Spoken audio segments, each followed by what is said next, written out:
மேற்கு ஐரோப்பிய நாடுகள் முழுவதையும் இதுவரை கண்டிராத ஒரு மிக கொடூரமான வெப்ப அலை தற்பொழுது தாக்கி வருகிறது. இதன் காரணமாக ஐரோப்பிய வரலாற்றிலேயே இதுவரை பதிவாகாத அளவுக்கு வளிமண்டல வெப்பநிலை புதிய உச்சத்தை தொட்டுள்ளது. பிரான்ஸ், பிரிட்டன், ஸ்பெயின் போன்ற நாடுகள் வெயிலின் கொடூரத்தால் சுருண்டு போயுள்ளன. நிலைமை விபரீதமானதை தொடர்ந்து ஐரோப்பாவின் பல முக்கிய பகுதிகளில் சிவப்பு நிற வெப்ப எச்சரிக்கை விடுக்கப்பட்டு சர்வதேச அவசர நிலை பிரகடனப்படுத்தப்பட்டுள்ளது. காலநிலை மாற்றத்தின் கோர முகத்தை ஐரோப்பிய நாடுகள் தற்பொழுது நேரடியாக அனுபவிக்க தொடங்கியுள்ளன. பிரான்ஸ் நாட்டின் வரலாற்றிலேயே இதுவரை பதிவாகாத மிக அதிகபட்சமான வெப்பநிலை இந்த வெப்ப அலையினால் பதிவாகியுள்ளது. மறுபுறம் பிரிட்டனில் ஜூன் மாதத்தில் பதிவான அனைத்து வரலாற்று உச்சங்களையும் தாண்டி தற்பொழுது புதிய அதிகபட்ச வெப்பநிலை பதிவாகி மக்களை உலுக்கியுள்ளது. இதைவிட பயங்கரம் என்னவென்றால், ஸ்பெயின் நாட்டில் கடந்த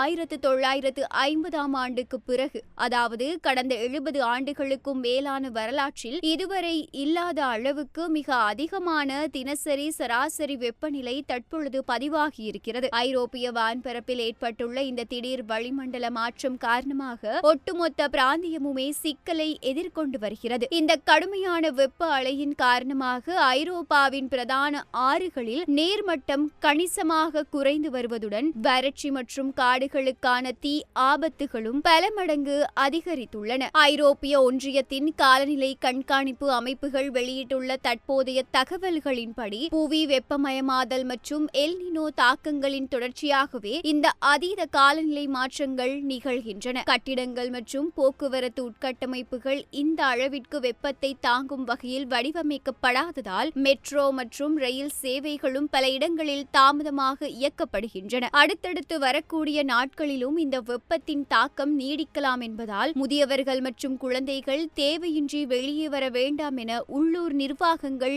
எச்சரித்துள்ளன. புவி வெப்பமயமாதலை தடுக்க உலக நாடுகள் உடனடியாக நடவடிக்கை எடுக்காவிட்டால் எதிர்காலம் இன்னும் மோசமாக மாறும் என விஞ்ஞானிகள் எச்சரிக்கை விடுத்துள்ளனர்.